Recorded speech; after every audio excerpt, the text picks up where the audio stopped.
Il-Viċi Kap għall-Affarijiet Parlamentari tal-Partit Nazzjonalista David Agius ġielet fil-kariga ta' Viċi President tal-European Union of Christian Democratic Workers, l-EU-CDW, tal-Partit Popolari Ewropew.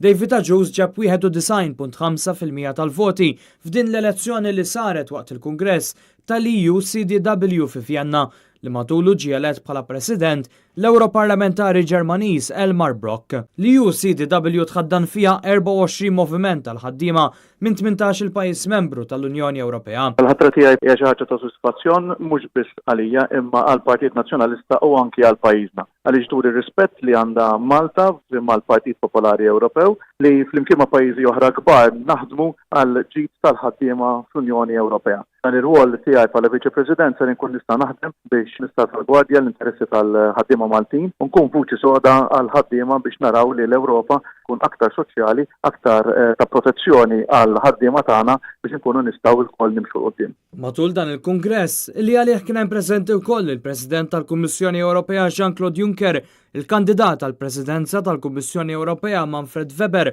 u l-Kummissarju Ewropew Marianne Thyssen ġie ppreżentat ukoll id-dokument bit-titlu For a Strong, Just and Ambitious Union, Confidence in Europe's Future. Dan id-dokument jiffoka fit-tisħiħ tad-dimensjoni soċjali tal-Unjoni Ewropea.